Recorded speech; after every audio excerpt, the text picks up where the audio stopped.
बरसाना के राजा वृषभानु और उनकी रानी कीर्ति देवी के एक पुत्र श्रीदामा था, लेकिन वे एक पुत्री का आशीर्वाद पाने की आशा में थे। अपनी इस मनोकामना को पूरा करने के लिए राजा वृषभानु यमुना जी के पास पूजा करते थे।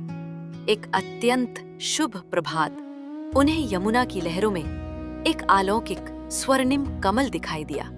उस कमल का तेज इतना दिव्य था कि राजा के मन में एक परमानंद छा गया।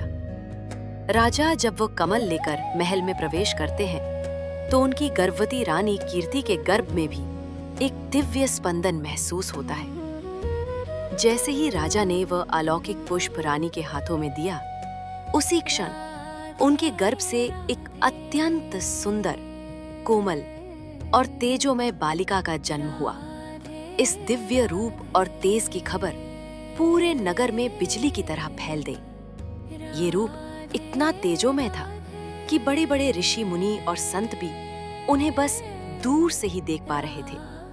उनकी सुंदरता का वर्णन करना असंभव था। उसी समय वहां नारद मुनि जी का आगमन हुआ। वे इस अलौकिक रूप और तेज को देखकर तुरंत समझ गए कि ये कोई और नहीं, स्वयं भगवान श्री कृष्ण की आह्लादिनी शक्ति और शाश्वत सहचरी श्री राधा रानी जी ही हैं। जब उनकी दृष्टि उस अत्यंत सुंदर बालिका पर पड़ी तो वे इतने भाव विभोर हो गए कि उनका शरीर चेतन शून्य हो गया और वे वहीं मूर्छित होकर गिर पड़े।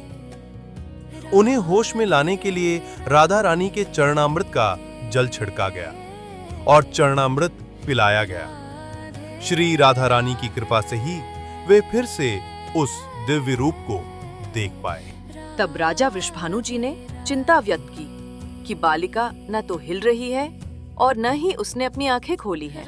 ये सुनकर नारद मुनि जी ने अपनी वीणा उठाई और भक्ति भाव से जय कृष्ण मनोहरिणी का मधुर गान शुरू किया। जैसे ही वो दिव्य वाणी बालिका के कानों में पड़ी, उन्होंने अपनी कमलवत आंखें खोल दी। उनके नेत्र खुलते ही मानो ब्रज भूमि का हर कण आलोकित हो उठा और पूरा बरसाना मंगलमय हो गया। राधा रानी के जन्म का समाचार नंद गांव पहुंचा। नंद बाबा और माता यशोदा स्वयं छोटे कृष्ण को लेकर बरसाना आए। उन्होंने देखा कि राधा रानी के जन्मोत्सव में हर कोई दान दे रहा है। नंद बाबा ने सोचा, मैं ऐसा क्या दान दूं जो सबसे श्रेष्ठ हो।